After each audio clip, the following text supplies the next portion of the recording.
सिंह की खाल को ओढ़ते हैं योगी जति, और छेई की खाल थोड़ा पानी भर लाई है।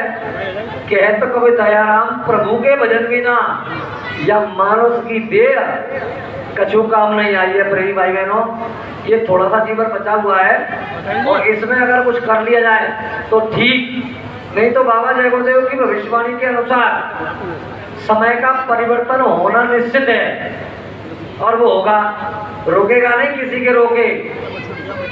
और अगर वो हुआ, अभी जल्दी में हुआ, तो प्रकृति अपना काम करेगी, और प्रकृति अपना काम करेगी तो ये सारी व्यवस्थाएं अस्त व्यस्त हो जाएंगी। कलिकाल अकाल दुकाल मरे और अन्न दुखी बहु लोग मरे, सूखा अकाल बीमारी भुखमरी आदि तूफान तरह तरह के प्रकृति के प्रकोप होंगे। एक तूफान में ये लाइट की सारी व्यवस्था खराब हो जाएगी, एक तूफान में। फिर क्या करेंगे? अगर गांव के अंदर लाइट चली जाए तो चारों तरफ फोन हो जाएंगे, आपके अभी बिजली घर होगा, बिजली घर के जिम्मेदार लोगों से फोन करके पूछा जाएगा, भैया लाइट में क्या हो गया है, लाइट क्यों चली गई है? उन्होंने कहा कि मतलब बड़ी लाइन खराब हो गई है, इसके कारण लाइट नहीं है। बोले कब तक ठीक हो जाएगी? कि हाँ भैया थोड़ा समय लगेगा, 2-3 घंटे में ठीक हो जाएगी। जिनके पास इन्वर्टर की व्यवस्था है वो तो सो जाएंगे, लेकिन जिनके पास इन्वर्टर की व्यवस्था नहीं है वो सोएंगे नहीं, इधर से उधर घूमते रहेंगे, समय पास करेंगे और लाइट आ जाएगी तब व्यवस्था बनेगी। और लाइट पूरी तरीके से ध्वस्त हो जाए फिर क्या करोगे? भारी परेशानियों का सामना करना पड़ेगा। अभी तो भरपूर है मसाला, जब ये मसाला कुछ ही समय में खत्म हो जाएगा तो फिर बचना कैसे संभव है? उसके लिए भी हमारे गुरु महाराज के पास जुक्ति है। अगर कोई इस जुक्ति को ठीक तरीके से अपना लेगा तो ये पैसा ही सब कुछ नहीं है, इस पैसे से ही सब कुछ नहीं हो सकता। पैसे के लिए बाबा जी ये नहीं कहते मतलब कि पैसा नहीं कमाओ, वो पैसा कमाओ, लेकिन अगर मानव धर्म को सार्थक करना है तो अकेला ये पैसा भी साथ नहीं देगा। कैसे बिन बापू कहे बेटा कपूत भयो, कैसे बिन भाई कहे मेरा दुखदाई है, कैसे बिन नारे कहे काऊ टट्टू के पाले पड़ी, और पैसे बिन सास कहे कौन को जमाई है, पैसे बिन भारवास पैसे बिन भगिनी पास, पैसे बिन देवता न करता सहाय है। ऐसा कवियों का लेख है, ये कवियों ने कहा है। संत मत के अंदर पैसे की आवश्यकता जरूर होती है। बाबा जय गुरुदेव जी महाराज ने कहा है कि तुमको मानव तन मिला हुआ है और इसमें रह करके तुम इस पैसे का सदुपयोग कर लो। बढ़िया से बढ़िया कपड़ा पहनो, अच्छे से अच्छे मकान में रहो, खा सकते हो तो दिन में 10 बार खाओ, मेरी तरफ से कोई मनाही नहीं है। चल सकते हो तो एसी कारों में चलो, हवाई जहाज में घूमो, बाबा जी की तरफ से कोई मनाही नहीं।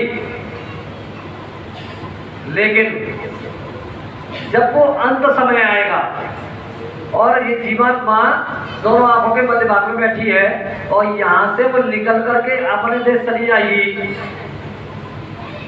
फिर प्रेमी भाई बहनों इस आदमी की क्या कीमत रह जाएगी?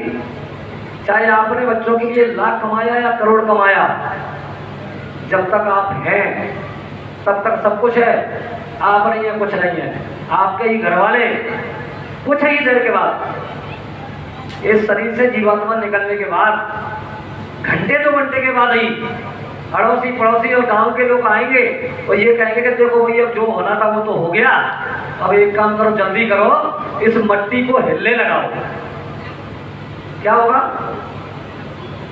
आप तो कहते थे मतलब मैं ये करके जाऊंगा, मैं वो करके जाऊंगा, बच्चों के लिए एक मकान बन गया है, दूसरे के लिए दूसरा बनाऊंगा, तीसरे के लिए तीसरा बनाऊंगा, सारी व्यवस्था योजना बना करके तैयार है और सब व्यवस्थाओं को उन्होंने किया।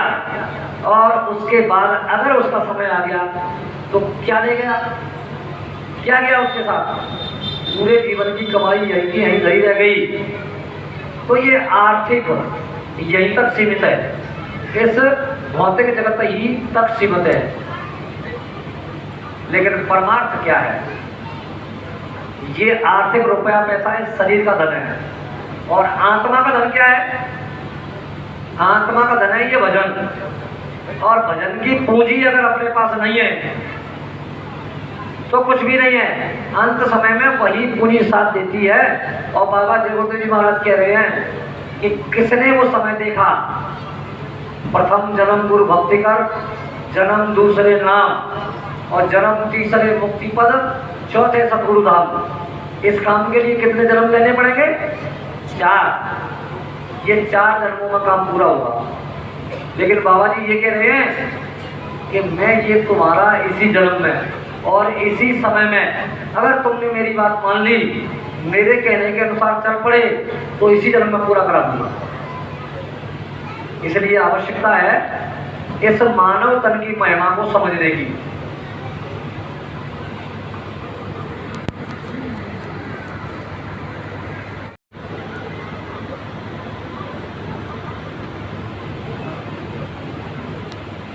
ये एक शरीर है आदमी का।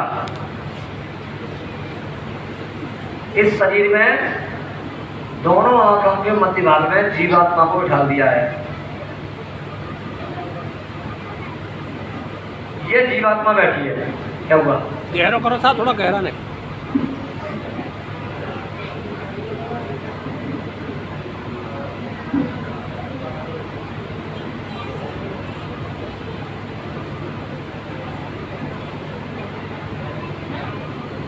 साढ़े देख बनाओ, साढ़े की थोड़ी।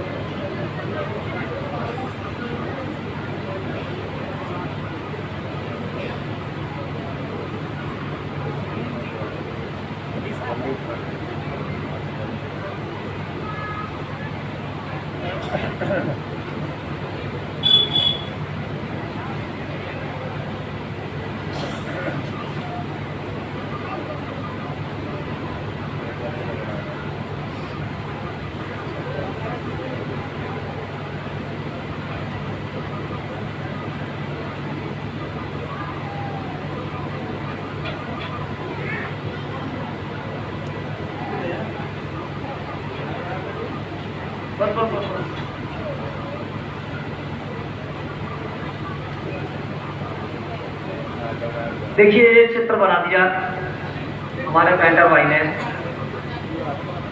अब ये दोनों आंखों के मध्य भाग में ये जीवात्मा बैठी है। ये कुतलिया है, खड़ो सामने। ये जीवात्मा आती कहां से है? ये जब तक समझ में नहीं आएगा तब तक ये पूरा सिस्टम ही समझ में नहीं आएगा। ये शरीर जड़ है, 5 तत्वों का शरीर है। कितने तत्वों का? 5 तत्वों का शरीर है ये। और 5 तत्व पृथ्वी, जल, अग्नि, वायु, आकाश यहीं से दिए गए हैं और इसी में विलीन हो जाएंगे। शरीर को जला दिया जाएगा, दफना दिया जाएगा। अपने अपने धर्म की नियम नीति रिवाज के अनुसार इसको खत्म कर दिया जाता है। लेकिन ये चेतन मंडल जीवात्मा है जो दोनों आंखों के मध्य भाग में है, इसको परमात्मा की अंश बताया जाता है। ये कहती है कि ये अजर अमर अविनाशी, इसका कभी विनाश नहीं होता। तो ये जो परेशानी जो होती है अपने घर परिवार में, कोई आदमी मर जाए, बूढ़ा बुजुर्ग, तो उसका पुराण बचता है। वो कौन सा पुराण है? गरुड़ पुराण। उसमें तरह तरह के नरकों का विवरण आता है और ये बताया जाता है कि उसमें हजारों वर्षों के लिए डाल दिया जाता है। तमाम तरह के कुंड बने हुए हैं और उन कुंडों में ये जीवात्मा भोग भोगती है। तो जीवात्मा के लिए तो ये कहा गया है, मतलब कि जीवात्मा तो अजर अमर अविनाशी है, तो फिर इसको कष्ट किस बात का? अगर इस जीवात्मा को काटा जाए, मारा जाए, तो ये अविनाशी है, इसका तो मरण हो ही नहीं सकता। तो मरता कौन है प्रेमी भाई बहनों? शरीर। ये मरने की चीज समझ में आ रही है कि मरता कौन है? शरीर मरता है। ये मनुष्य शरीर 5 तत्वों का है, पृथ्वी जल अग्नि वायु आकाश। इस शरीर को ही कष्ट होता है, इस शरीर को ही परेशानी होती है। अगर कोई बीमारी आ गई, बुखार आ गया और बुखार में बॉडी में दर्द शुरू हो गया, तो किसको दर्द हो रहा है? शरीर को हो रहा है ना। जीवात्मा को कभी कोई कष्ट नहीं, कभी कोई दर्द नहीं होता। और अगर ये जीवात्मा निकल गई इस शरीर से, तो फिर शरीर को भी कोई कष्ट नहीं, कोई तकलीफ नहीं, चाहे उसे मारो काटो कुछ भी करो। जब तक जीवात्मा है शरीर में, तब तक शरीर को कष्ट होगा, क्योंकि इस चेतन भंडार से ही इसकी जो रोशनी है, इसका जो प्रकाश है, इसका जो तेज है, वो महापुरुषों ने बताया है कि 16 सूर्यों के समान है। इसी के सिस्टम से इस शरीर की नीचे की कार्रवाई चल रही है। इस शरीर की कार्रवाई जो चल रही है, वो जीवात्मा की रोशनी से, जीवात्मा के तेज से, इसी के प्रकाश से एक धार इसमें से जारी हुई सिस्टम में। यहां पर भी कुछ देवी देवताओं का निवास है। जैसे इसी डोरी पर यहां कंठ चक्र में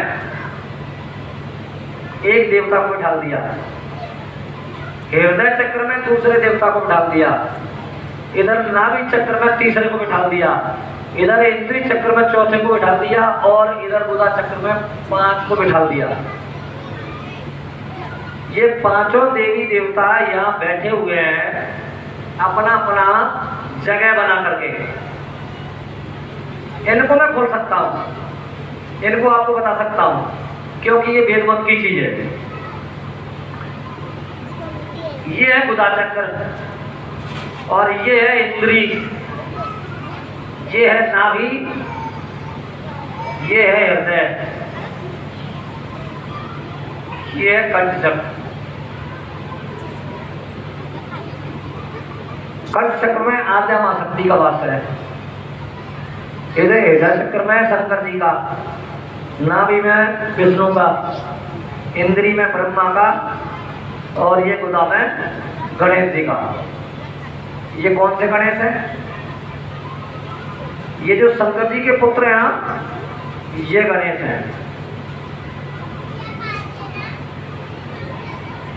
ये छाया है शरीर में, जो असली वाले हैं उनकी छाया है। जैसे बाहर ड्रम रखा हुआ है, ड्रम में पानी भरा है, ड्रम का पानी हिलने से बंद हो गया है। सूरज की प्रतिमा को उस पानी में देखा जाए तो आप देख सकते हैं, दिखाई देगा। लेकिन मैं आपसे पूछना चाहता हूं कि जो ड्रम में सूरज की छवि दिखाई दे रही है, वो असली है या आसमान में ऊपर दिखाई दे रहा है वो असली है? आसमान वाला, ऊपर वाला असली है। तो आप ये छवि को देखकर संतुष्ट रहना चाहते हैं या असली को देखना चाहते हैं? असली को। असली को देखना चाहते हो नहीं?